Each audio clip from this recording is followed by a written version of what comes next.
Sana. Ayaw ko lang po.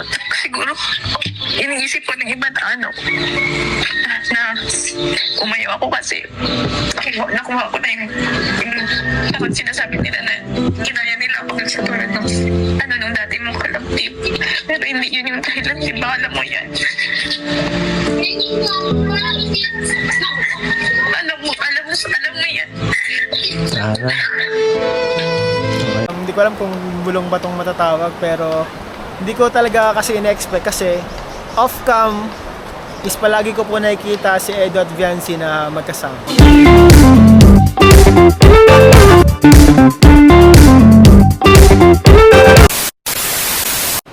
Ayan, hello po mga kalingap, welcome back po sa ating YouTube channel. Isang pagpalang araw po sa inyong lahat. At ngayong vlog po ito natin ay pag-usapan po natin ang nangyari po sa isa po sa mga sikat na love team po sa sa Kalingap, which is yung EDSI. Alam naman po siguro ninyo yung nangyari na in-stop na po yung love team po nila at siguro yung iba naunawaan na, pero meron po kasing mga tawag dito, may mga napapansin po ibang mga viewers na about sa mga posts or sa mga shared thoughts ni Viancy na para bang meron bang ibang dahilan tungkol po sa sa dahilan kung bakit natigil po ang EDSI. Mamaya po guys ay tatanungin din po natin yung ating mga kasamahan sa Kalingap, kung ano yung kanilang mga saloobin, kung ano yung mga naramdaman nila sa pagkawala po ng EDSI. Kasi alam ko sila po ay mga malalapit din po na kaibigan po ni Edu at ni Viancy. So mamaya po tatanungin po natin sila at kung meron man silang nalalaman is sana mabigyan tayo ng kahit konting informasyon. Ayan. Sige po. Andito po si Kalingap David po, kasama po natin. So siya ang unang tatanungin po natin. Ba't malungkot ka kagad, bro? Bro, nandiyan ka pala. Bro, tatanungin ka namin ng mga viewers. Syempre aware ka naman sa nangyari sa EDSI. Yun na nga eh, kaya Tatanungin, nalulungkot ako ngayon. tatanungin kita, bro. Ano ba yung totoong nararamdaman mo sa pagtatapos ng EDSI? Kung may alam ka, ano sa palagay mo ang naging dahilan kung bakit nahinto ang EDSI? Alam ko lahat. Bro. Anong lahat? Pwede mo bang i-share sa amin kahit konti? Ayaw na nakakalungkot talaga, kaya hanggang ngayon nga medyo wala pa ako sa mood, talagang nalulungkot pa ako. Isa din ako sa nasaktan. Parang apektado pa rin tayo, no? Sa araw-araw, no? Ang hirap mag-vlog, ang hirap maglumabas kasi yun nga eh. Matagal din tayong nagsama-sama ng mga EDSI, ni Edu, ni Viancy. Tapos doon lang pala mauuwi. Pero naging parte na rin sa atin ng buhay natin sa Kalingap, no, di ba? Talagang nasa pang-araw-araw na natin siya. Ang dahilan siguro nun, siguro si Kuya Jens. Ha? Ba't si Kuya Jens? Hindi kasi niya masyadong sinuportahan si EDSI. Kaya nga, di ba nung magsimulang pumasok si Kuya Jens sa EDSI, parang doon na doon na medyo hindi na maganda yung nangyari, di ba? So, baka si Kuya Jens na nakakaalam ng lahat. Pero palagay mo, nagkulang si Kuya Jens? Feeling ko kasi medyo puro jomcar siya eh. Oo. Bias kasi yun eh. Bias ba yun? Jomcar yun. Tapos, aywan ko lang ayoko magsabi na Ayoko pa rin magsalita ng tapos, pero yun lang napansin yun sa palagay mo, may pagkukulang siya sa support. Sana supportahan nyo din sana kasi, diba? Pero Okay. salamat Kuya Jens kasi alam naman namin na nandiyan ka palagi. Ayan. Sige. Thank you, bro. Thank you. Bro. Thank you. Ayan, nalulungkot ako dito. Oo nga eh. Ako rin, medyo matamlay ako ngayon eh. Ngayong buong week, talagang iba sa pakiramdam. Sige bro, salamat. Sige bro, ingat ka. So, ito po kasama natin dito si Beshi. Beshi! Yes bro. Beshi, ito, alam ko, nakasama na rin to sa mga shoot ng ng EDSI dati. Yeah. At alam ko bro, aware ka na din naman sa nangyari sa EDSI, natigil sila ngayon. Ano ba sa palagay mo ang dahilan ng kung bakit nahinto ang ang EDSI at kung meron kang mga bulong sa amin na pwedeng i-share, pwede mong i-share. At ano rin yung naging reaction mo nung malaman mo natigil na? Unahin ko yung reaction. Unang-una bro, nangihinayang ako. Oo. Kasi isa din ako sa mga umasa. Yes. Isa din ako sa mga umasa na magiging sila. Kasi kitang-kita naman natin na yung nila, chemistry nila talagang andon, talagang siguro tsaka pinanood ko din yung yung premiere na yun. Sabi ni BNC na totoo po lahat ng mga naramdaman ko para kay Ed. Oo. Kaya siguro may mabigat na dahilan. Hindi ko lang din matukoy kung siguro si Edu at si BNC ang nakakaalam nun. Siguro yan, medyo personal. Personal yun. Siguro nag-uusap sila, Oo. no? And sa reaction ko sobrang nangihinayang ako. Sana ipag-wish ko sana magbago ang panahon, magbago ang ihip ng hangin. Sana magbalik yung magbalik yung magbalik yung EDSI kasi grabe, ang daming nagmamahal, ang daming nagsusuporta. Yun lang para sa akin, ginagalang ko din naman yung decision ni BNC. Kasi wala ako sa kalagayan niya eh. Siyempre kung kahit naman sino na kung sakaling ako naman yung nasa kalagayan niya, siguro masasabi ko rin. Pero hindi ko alam. Wala akong idea kung ano yung pinakadahilan. Yung totoo nga kasi Oo. hindi naman sila masyadong nag-share sa Hindi. mga Kaya lahat mahirap ng bagay. magbitaw ng wala tayong pruweba, wala tayong sapat na ebidensya, parang ganon. Siguro sa kanilang dalawa may usapan sila na kung bakit sila nagkaganon. Kaya pero bro, damang-dama ko yung umiyak siya eh. Oo. Tapos nung nakaraan bro, nakita ko ulit na tinawagan ni Edu sa programa ni Sa Boom Radio. sa Boom Radio Mhm. na tinawagan ni Edu si BNC na trinay niyang magkaayos sila. So umiyak na naman din si BNC. Ibig sabihin bro, talagang medyo mabigat yung nararamdaman ni BNC. Hindi kayang hindi niya kinakaya. No, hindi niya kinakaya. Kasi hindi iyak yun eh.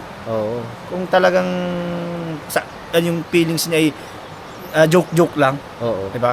So, siguro kay Edu, baka hindi lang sila nakapag-usap ng maayos. Baka yun lang sa tingin ko, or busy si Papa Eds. Ayan. Busy si Papa Eds sa mga charity niya, sa mga programa niya, mga nagpipiding yun eh. Kaya yun siguro ang isang sa mga dahilan, busy siya. And si Biancy naman sa school niya. Kaya sana, I wish na bumalik yung Yeah. tandem nila. Yes. Wish mo na bumalik. Wish ko bro. Ayan. Kasi ang dami bro, ang daming umiyak eh. Oo nga eh. Ang dami din nagme-message sa akin na kasi nakilala din nila ako sa EDSI. Kaya shout out po sa mga EDSI. Nakilala nila ako bro nung nag-prank kami, nakasama nila ako. Siguro mga tatlong shoot. Tatlong shoot nandun ako. Kaya sana panawagan ko dun sa mga wag sana po kayong magsuporta sa dalawa. Kahit yun yung nangyari. Malay mo naman, lang sila, nagpapamiss lang sa isa't isa. Siguro kailangan ng space. Siguro, parang sa mga unang mga natin, call off. Oo, cool off. Kailangan ng call off. Malay naman natin. Medyo comeback. nasasakal ka na, di ba? Yes, oo. Malay mo bro, mas maganda yung comeback niyan eh. Oo. Sana. Mas maganda yan kung may comeback. Yeah, oo. Kaya, Malay nyo, di ba? Hindi Walang natin inaalis yung yung posibilidad ng comeback nito. yes. Huwag bibitaw bro, Ayan, huwag yan. bibitaw. Yan. Salamat, Thank you, salamat bro. Thank you bro. Thank you. Dito si Kalingap Derek. Derek, short answer lang. Anong masasabi mo sa pagtigil ng EDSI at anong naramdaman mo? Ang masasabi ko talagang pati ako nasaktan din sa nangyari kasi nagulat din ako, di ko akalain na ganun yung mapapanood ko sa vlog ni Kalingap Rob kasi wala rin akong info, wala akong alam kahit tayo magkasakasama, di ko rin alam kasi di naman talaga ako actually nagtanong about sa mga ganyan, pero nasaktan din ako dun sa napanood ko kasi pumasok ko sa Kalingap na meron ng ganun, may EDSI na, tapos sobrang ganda na ng love team nila, ang daming supporters, ang daming sponsors, so yun na nga, siguro may pagkakataon talagang si Biancy ay naipon na, Mapuno na. oo, di na niya kinaya, talagang sumabog na siya. Kung tutuusin ay parang gusto pa niya kaso hindi na talaga kaya nung ano niya, nung damdamin niya. Kaya talaga siguro kaya sumuko siya. ano na lang ang wish mo sa dalawa? Wish ko sana sana maging matatag pa rin sila o kahit wala sila sa tumigil na ang love team ng EDSI, sana maging successful pa rin sila dun sa journey tatahakin nila. Kanya-kanya nilang buhay. Kanya-kanya nilang buhay. Siyempre ganoon din sa pagcha-charity ni Papa Eds, yan sana wag po kayong magsawa na sumuporta. Kay Beyonce din ganoon din po. Sana patuloy lang natin silang mahalin, patuloy lang natin silang suportahan. Yun po. Salamat, thank you. Punta naman tayo kay Ian. So, ito po si Kalingap Ian po. Yes po. Syempre, tatanungin din natin siya. Bro, ano bang naging reaction mo sa nangyaring pagtigil sa sa EDSI? At kung may alam ka na pwede mong ma-share sa amin na pwedeng posibilidad na na kung bakit natigil ang EDSI, pwede mong i-share sa amin. Anong reaction mo? Ako, unang-una talaga na reaction ko sa totoo lang mga kalingap is nabigla ako. Kasi hindi ko in-expect na mangyayari yun na mawawala ang EDSI sa vlog. And hindi ko akalain talaga kasi kala ko talaga po mga kalingap is forever na.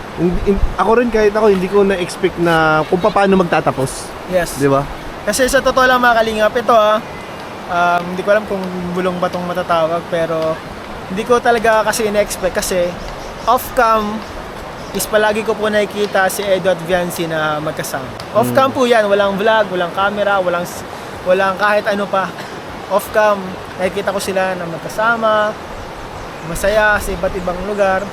Pero kaya ako nabigla Ano ba sa palagay mo, bro, ang dahilan? Siguro bro, dahil na lang siguro bro din sa mga baka dahil na lang din sa mga issues ng mga Hindi matapos-tapos na issue. bashers, ganyan.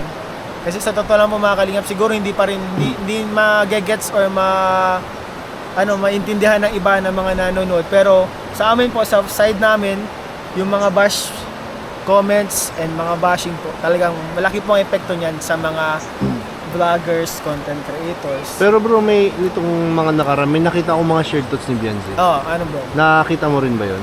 Okay, nakikita ko din. Anong masasabi mo doon? Mahirap kasi sa mga ganyang shared thoughts, mahirap mag-conclude kasi hindi mo alam kung para kanino, Kung kanino or pinatutungkol, ano no? yung talagang sinasabi niya doon, kung ano talaga yung pinaka-meaning nun. Siya lang talaga nakakalam nun. Kaya mahirap mag-conclude kapag sa shared thoughts lang ni Vancy. Kailangan Kasi, mismong siya makausap, di ba? dapat talaga sa kanya galing kung ano talaga. Ayan. Kaya para sa akin mahirap wala pong dapat i-bash dito sa Yes, yes. sa nangyari. Kumbaga sana na lang maging mas maayos yung community kasi yun yung gusto mangyari din ni Kalinga Prab Yes, na maging mas bumalik sa dati na maayos naman, masaya lang. Kasi sa totoo lang wala namang kabash-bash talaga Yes. dito. Ano na lang ang wish mo, bro, para sa kanilang dalawa? Ang wish ko para sa kanilang dalawa ay sana kung ano man ang mangyari, maging masaya sila. Kung sakaling someday hindi pa rin ako na baka malay mo someday. Hindi ka pa rin nawawalang pag-asa? Malay mo someday, or kung hindi naman, maging maganda kung ano man yung papatunguhan nila. Yeah. Maging sila man o hindi, maging maganda yung papatunguhan nila. Maging masaya sila. Ayan, salamat, bro. Thank you. Salamat bro. Ayan po, nakakausap natin si Ian. So, ayan po, maraming salamat po sa inyong panonood. At kung di pa po kayo nakasubscribe sa ating YouTube channel, pa-subscribe po. Kuya Nel, pati na rin po ang channel po ng buong Kalingap. Siyempre, Kuya Val, Kalingap Rob, Kalingap Tahanan, at amin po mga kanya-kanya mga channel po. So, thank you so much po. God bless and ingat po.